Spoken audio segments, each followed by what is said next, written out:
भिवानी के सुई गांव पहुंचे राष्ट्रपति रामनाथ कोविंद। सीएम ने किया महामहिम का स्वागत।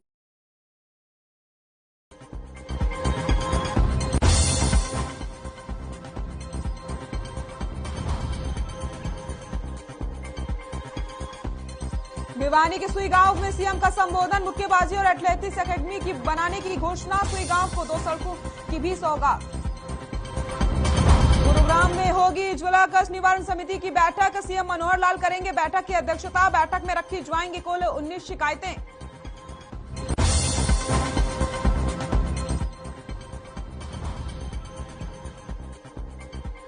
गुरुग्राम में कांग्रेस ने देर रात चलाया अनोखा अभियान। घंटी और सीटी लेकर लोगों को किया जागरूक। जागते रहो चौकीदार चोर है के लगाए नारे। कपाल मोचन मेले में श्रद्धालुओं का लगा तांता। 19 नवंबर को होगा मुख्य स्नान। पंजाब हरियाणा समेत देश भर से 10 लाख श्रद्धालुओं के पहुंचने की उम्मीद।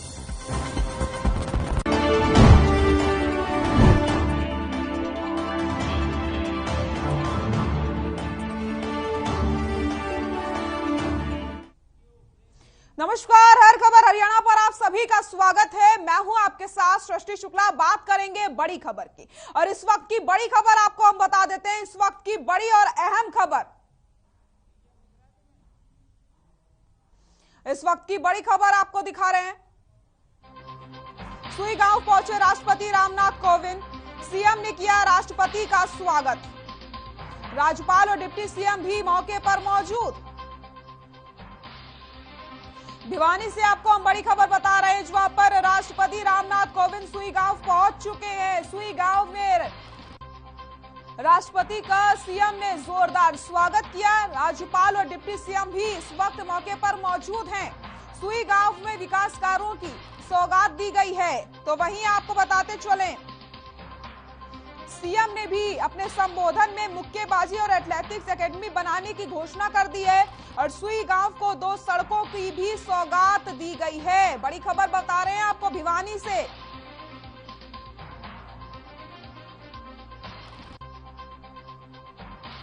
सुई गांव पहुंचे राष्ट्रपति रामनाथ कोविंद।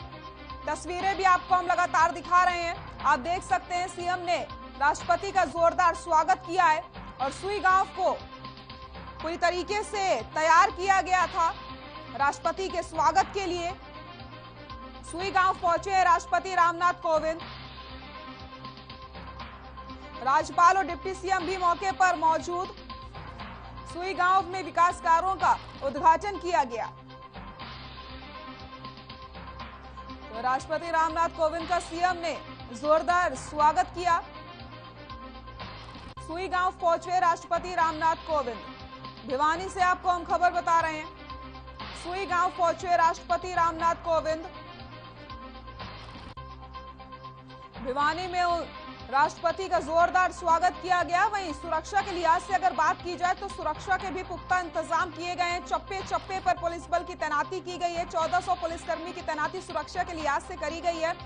पूरे सुई गांव को छावनी में तब्दील कर दिया गया है।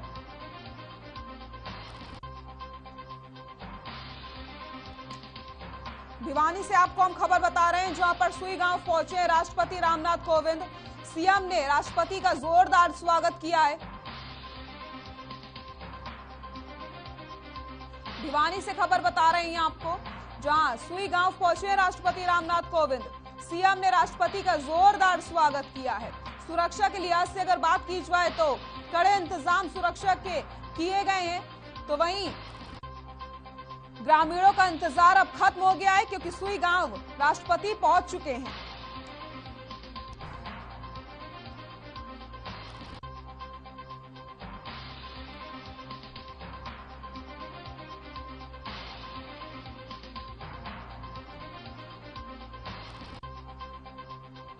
राज्यपाल और डिप्टी सीएम भी मौके पर मौजूद हैं। आपको बताते चले, सुई गांव में राष्ट्रपति का सीएम ने जोरदार स्वागत किया है और सुई गांव को आदर्श गांव के रूप में माना जाता है। सुई गांव में जो सुविधाएं उपलब्ध हैं वो शहर में भी उपलब्ध नहीं होती हैं। विकास की अगर बात की जाए तो विकास के लिहाज से सुई गांव में लगातार विकास हो रहा है।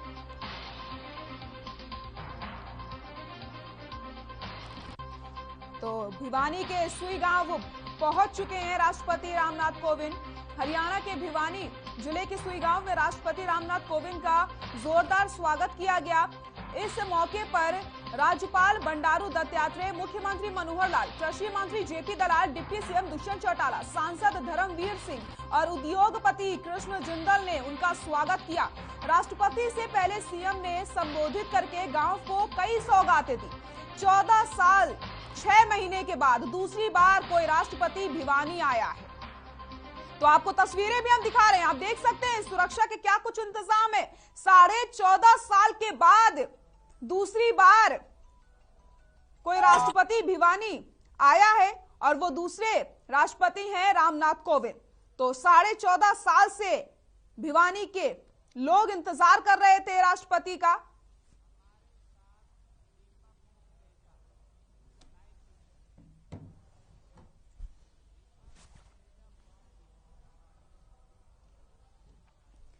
तो भिवानी के सुई गांव राष्ट्रपति रामनाथ कोविंद पहुंच चुके हैं, वहां पर उनका जोरदार स्वागत किया।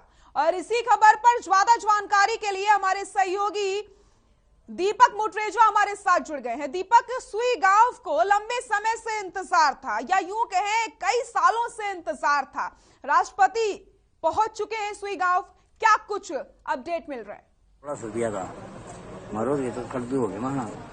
बिल्कुल, आपको बता दूं कि जिस प्रकार से महामहिम राष्ट्रपति आज भिवानी जिले के गांव पहुंचे हैं, पहुंचते ही उन्होंने कई परियोजनाओं का उद्घाटन किया है। हालांकि 100 प्रेरित आदर्श गांव है। 100 प्रेरित आदर्श गांव के अंदर जिस प्रकार से व्यवस्थाएं की गई हैं, गांव के ही जो सेठ है कृष्णलाल जिंदल, उन्होंने इस गांव के अंदर जो सड़कें हैं उसे जो है पक्का किया है। स्कूल के अंदर जो स्कूल है उसे बनाया है, यहाँ तक कि हॉस्पिटल का निर्माण भी करवाया है। और एक झील जिसे कृष्णा झील का नाम दिया गया है, उस झील को भी जो है यहाँ के सेठ ने बनवाया है। तो राष्ट्रपति आज उसी जो विकास से प्रेरित जो गांव है उस गांव को देखने के लिए आए हैं। उन वहाँ की परियोजनाओं को का जो उद्घाटन है वो उन्होंने किया है। हालांकि लोगों से भी रूबरू होंगे। हालांकि उनका से बताया जा रहा है कि राष्ट्रपति जो है 9 मिनट तक स्कूल है, राजकीय स्कूल, उस वहाँ स्कूल के अंदर भी जाएंगे। जो लैब बनाई गई है स्कूल के अंदर, उस लैब को भी देखेंगे। यहाँ तक कि जो लाइब्रेरी है वो लाइब्रेरी बच्चे हैं, 10 बच्चों से भी 9 मिनट तक जो है बच्चों से भी राष्ट्रपति महोदय बातचीत करेंगे, उनसे रूबरू होंगे।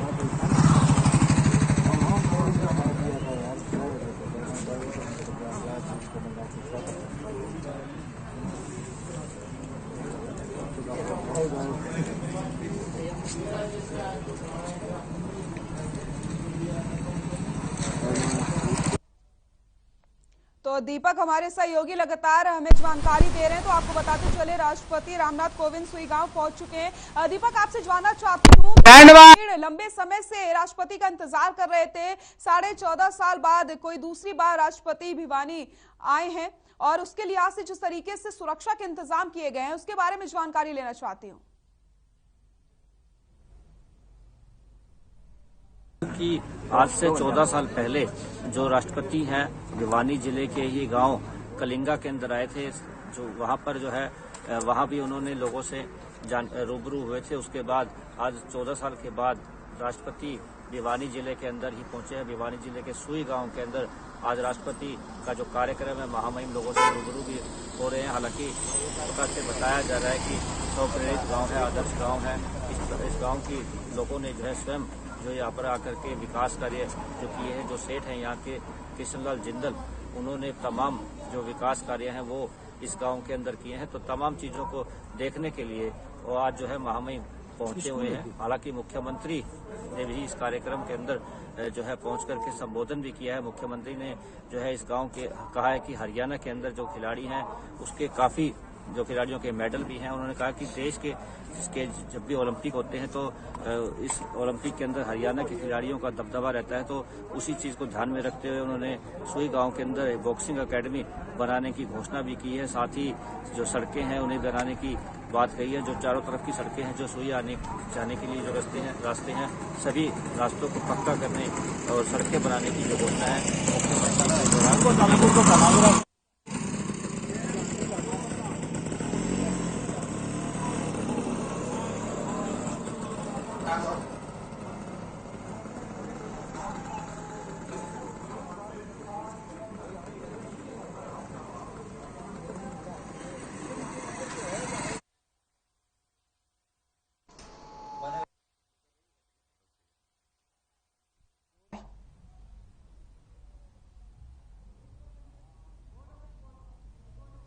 मुझे रिपोर्टर की एक आवाज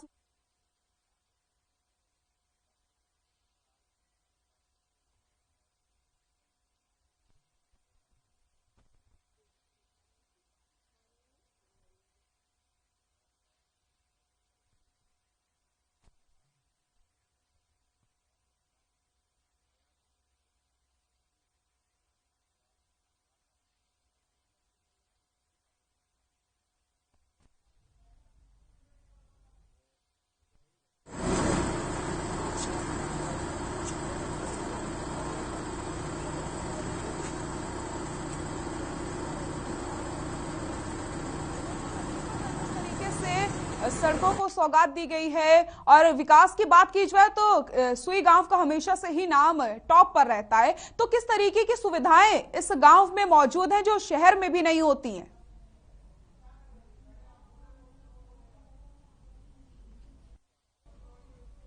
गांव के अंदर पूरे विकास कार्य करवाए गए हैं। विकास की जो बयार है यहाँ पर पाई गई है। जो यहाँ के गांव के जो सेठ है कृष्णलाल जिंदल, जिस प्रकार से उन्होंने गांव की जो सड़कें हैं उन्हें बनाया गया है, उनके आगे जो हॉस्पिटल है उनको बनाया है, यहाँ तक कि स्कूल है उनको बनाया है। स्कूल के अंदर जो लैब बनाई गई है, बताया जाता है कि यहाँ की जो लैब है वो ऐसी लैब है जो में और कहीं पर भी नहीं है।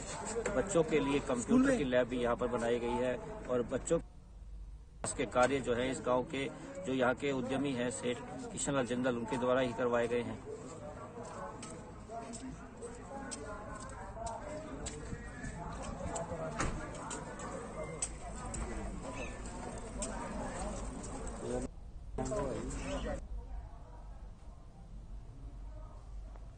बिल्कुल दीपक, तो जिस तरीके से हमने बात करी सुविधाओं की, तो क्या कुछ सुविधाएं से गांव में मौजूद हैं वो आपने बताई। तो अगर बात की जाए और कार्यक्रमों की, तो और क्या कुछ कार्यक्रम आज होने वाले हैं?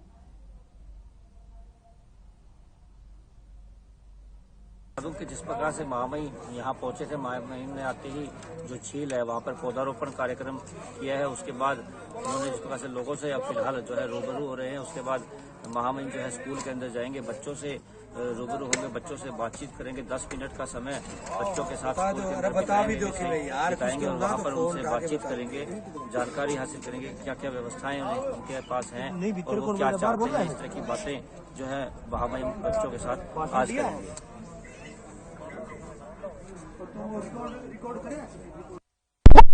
परेशानियों का सामना करना पड़ रहा है क्योंकि लगातार उन्हें सांस लेने में तकलीफ हो रही है। साफ तौर पर उनकी आंखों में ज्वलन की समस्याएं भी बढ़ती चली जा रही हैं। अगर बात की जाए मरीजों की, तो जो हार्ट पेशेंट्स है उनकी संख्या में भी लगातार वृद्धि होती चली जा रही है। तो हवा में लगातार जहर घुल रहा है और लोगों को परेशानियों का सामना करना पड़ रहा है क्योंकि प्रदूषण का जो स्तर है वो बढ़ता चला जा रहा है। QAI लेवल जो है वो लगातार बढ़ रहा है। ऐसे में लगातार सख्त कदम उठाने की जरूरत है और सुप्रीम कोर्ट भी इस मुद्दे को लेकर के लगातार सरकार से जवाब तलब कर रहा है कि आखिरकार क्या कुछ कदम उठाए गए हैं अभी तक, कैसे प्रदूषण को काबू किया जा सकता है।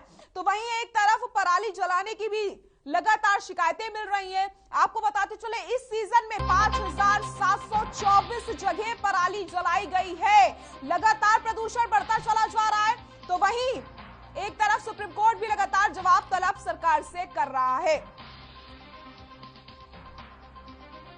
और इसी खबर पर ज्यादा जानकारी के लिए हमारे सहयोगी मोहित हमारे साथ जुड़ गए हैं। मोहित, लगातार प्रदूषण बढ़ता चला जा रहा है, प्रदूषण को रोकने के लिए फिलहाल क्या कुछ कदम उठाए गए हैं? आपको बताना चाहूंगा कि गुरुग्राम जिले के अगर हम उठाए गए कदमों की बात करें तो गुरुग्राम जिले में कोई खास तैयारी जिला प्रशासन की देखने को नहीं मिल रही है। सिर्फ कागजों के अंदर ही ये पूरी कवायद की जा रही है। कल भी हमने हर खबर हरियाणा के माध्यम से दर्शकों को खबर दिखाई थी इस चीज से संबंधित कि जो कागजों में ही कार्रवाई हो रही है। और जो गुरुग्राम के जिला प्रदूषण अधिकारी हैं यानी कि कुलदीप जी, उनका सीधे तौर पर वो दूसरों पर ठीकरा फोड़ते नजर आ रहे हैं। उनका कहना है कि हरियाणा राज्य प्रदूषण नियंत्रण बोर्ड ने आदेश जारी कर दिए हैं, दिशा निर्देश दे दिए हैं, जिसको कि सभी विभागों को संबंधित से गैर सरकारी विभागों को पालना करनी होगी। मगर ऐसे में सिर्फ ये सारी बातें सिर्फ किताबों में की जा रही है। अगर हम बात करें 15 साल या 10 साल से ज्यादा के उम्र वाले डीजल या पेट्रोल वाहनों की, तो गुरुग्राम जिले के अंदर ऐसा कोई भी ऐसी ड्राइव नहीं देखने को मिली है जहां पर इनके चालान किए गए हो या फिर ऐसे ऑटोज को बंद किया गया हो। बात रही कंपनियों की, इंडस्ट्रीज की, उनका भी किसी प्रकार की चालान की जानकारी जिला प्रदूषण नियंत्रण अधिकारी ने नहीं दी है। किसी दिवाली के बाद प्रदूषण छोड़ने वाली जो कंपनियां हैं उनका किसी का चालान नहीं किया गया, जबकि बीते साल की अगर बात करें तो दर्जनों ऐसी कंपनियां थी, दर्जनों ऐसे विभाग थे जिनके चालान जिला प्रदूषण विभाग ने किए थे, मगर इस बार कोई भी चालान जो है अभी तक नहीं किया गया, ना ही किसी भी चालान की जानकारी अभी तक मीडिया के समक्ष साझा की गई है। जी बिल्कुल मोहित, ये जो दावे किए जा रहे हैं वो सारे कागजी हैं, जो हकीकत है वो हम सभी के सामने है। हकीकत है ये जहरीली हवा और हकीकत है हमारा सांस फूलना, क्योंकि लगातार मरीजों की संख्या में वृद्धि हो रही है। मोहित, एक बड़ा सवाल ऐसे में यही बनता है कि ये कोई पहली बार नहीं हुआ जब प्रदूषण बढ़ रहा है, हर साल इस तरीके से प्रदूषण बढ़ता है, तो क्यों नहीं पहले से ही इंतजाम किए गए थे, क्यों इतनी लापरवाही आखिरकार की गई? जी, मैं इंतजाम की बात भी आपको बताना चाहूंगा कि GMDA जो विभाग है उसने एक एयर फिल्टर लगाए थे गुरुग्राम के अंदर, 120 शहर के अंदर, और कुछ दर्जनों फिल्टर गुरुग्राम के उन चौराहों पर लगाए गए थे जहां पर जो गाड़ियां जो रेड लाइट पर खड़ी होती है उनसे निकलने वाले धुएं को फिल्टर करके शुद्ध हवा में बदल सके। मगर ये तैयारियां पिछले साल की गई थी प्रदूषण के बाद। पिछले साल बड़े प्रदूषण को देखते हुए फिल्टर लगाए गए थे, और अब जब एक साल बाद उन फिल्टरों को इस्तेमाल करने का समय आया तो बता दूं कि वो सभी फिल्टर जो हैं बंद पड़े हैं। गुरुग्राम के चाहे राजीव चौक की बात करें, सेक्टर 51 की बात करें, सेक्टर 44 की बात करें, जहां जहां इन फिल्टरों को लगाया गया था, GMDA जो कार्यालय है उसके बाहर भी जो है 20 से 25 ऐसे फिल्टर लगाए गए थे जो कि हर वक्त सक्रिय रहते थे, और उसके अंदर जो गंदी जो खराब हवा है, जहरीली हवा है, उसको खींचकर उसको फिल्टर कर शुद्ध हवा में बदलना था। मगर जैसे ही सही टाइम आया दिवाली के बाद के प्रदूषण का, तो तमाम जो गुरुग्राम में लगाए गए एयर फिल्टर रेस्पिरेटर्स जो थे वो सभी बंद पड़े हैं। तो तैयारियां तो सीधे तौर पर, साफ तौर पर पता लग रही हैं जिस तरीके की कार्य प्रणाली गुरुग्राम जिला प्रशासन की है। जी बिल्कुल, तो कहीं ना कहीं प्रशासन की लापरवाही बिल्कुल देखने को मिल रही है मोहित, और ये काफी चिंताजनक वाली बात है। भयावह स्थिति इस समय पैदा हो गई है, क्योंकि आप देखिए अस्पतालों में मरीजों की संख्या में वृद्धि हो रही है, जो हार्ट पेशेंट्स हैं उन्हें भारी परेशानियों का सामना करना पड़ रहा है। तो ऐसे में डॉक्टर्स भी लगातार यही अपील कर रहे हैं कि आप घर से बाहर ना निकले। तो अगर हम बात करें मोहित लोगों की, तो लोगों का इस बढ़ते हुए प्रदूषण को लेकर क्या कुछ कहना है? इस बढ़ते प्रदूषण को लेकर लोग जो हैं सहमे हुए हैं, डरे हुए हैं। लोगों का साफ तौर पर ये कहना है कि हम बीते 1.5 साल से कोरोना को लेकर डरे हुए थे और सोचा था कि जब 2 वैक्सीन हम लगवा लेंगे तो उस वैक्सीनेशन के बाद जो है हम स्वस्थ हो जाएंगे और फिर ये जो जहरीली हवा है इससे सामना नहीं होगा। क्योंकि कोरोना के दौरान भी बहुत सी ऐसी भ्रांतियां फैली थी कि कोरोना वायरस जो हवा में है, जिसके चलते लोग काफी डरे हुए थे। मगर बाद में पता लगा कि ये मैन टू मैन जो है ये वायरस होता है। तो ऐसे में अब कोरोना वायरस तो खत्म हुआ, उस पर तो नकेल कसी गई है कुछ हद तक, यानी कि पूरे तरीके से खत्म नहीं हुआ, मगर अब जहरीली हवा जिससे प्रदूषण फैल गया है तो दोबारा लोग मास्क की ओर दौड़ रहे हैं, मास्क लगा रहे हैं, मगर लोग परेशान हैं इस जहरीली हवा से। मैं अपने कैमरामैन से कहना चाहूंगा कि दिखाएंगे कि किस तरीके से इस वक्त भी गुरुग्राम के, अगर हम दिखाना चाहूंगा कि किस तरीके से जो है स्मोक जो है दूर दूर तक देखा जा सकता है। आप साफ तौर पर इस स्मोक को देखकर अंदाजा लगा सकते हैं कि कितना समय हो चुका है, दोपहर का समय है, और जो विजिबिलिटी है वो कितनी खराब जो है गुरुग्राम में इस वक्त अभी भी हो रखी है। दूर दूर तक जो है सफेद चादर जो है दिखाई देती है कहीं ना कहीं स्मोक की। तो इससे साफ तौर पर जो है पता लग रहा है कि जो गुरुग्राम में जो लोग रह रहे हैं कहीं ना कहीं उनके लिए जो पूरी स्थिति है कहीं ना कहीं काफी खतरनाक साबित हो सकती है। और जो अस्थमा और सांस के जो मरीज हैं वो तो सीधे तौर पर लाइनों में लगे हुए गुरुग्राम नागरिक अस्पताल में दिखाई दे रहे हैं, जो कि दूर दूर से आकर सुबह 5 बजे पहुंच जाते हैं सिर्फ अपने इलाज के लिए, और सिर्फ उनको एक गोली या फिर एक टॉनिक पकड़ाकर जो है भेज दिया जाता है। जी बिल्कुल बिल्कुल मोहित, तो बिल्कुल सही कहा आपने। जिस तरीके से आपने तस्वीरें दिखाई वो तस्वीरें काफी डरावनी है, क्योंकि इसी वातावरण में, इसी जहरीली हवा में हम सांस लेने को मजबूर हो चुके हैं। लेकिन प्रशासन की बात की जाए तो प्रशासन की तरफ से अभी तक कोई इंतजाम किए नहीं गए हैं। मोहित, बहुत बहुत शुक्रिया आपका तमाम जानकारी के लिए। तो हम लगातार आपको तस्वीरें भी दिखा रहे हैं कि किस तरीके से प्रदूषण लगातार बढ़ता चला जा रहा है। गुरुग्राम की अगर बात की जाए तो सबसे ज्यादा हवा प्रदूषित हो चुकी है, लेकिन अगर कागजों की बात की जाए तो सारे दावे सिर्फ और सिर्फ कागजों तक सीमित रह गए। हकीकत आप सभी के सामने, हकीकत वो है जिसमें आप सांस ले रहे हैं। इस जहरीली हवा में आप सांस लेने को मजबूर हो चुके हैं। लेकिन क्या बात की जाए प्रशासन की, प्रशासन सिर्फ और सिर्फ दावे करता है और वादे करता है, लेकिन हकीकत तो तस्वीरें ही बयां करती है। फिलहाल बड़ी खबर में बस इतना ही। नमस्कार।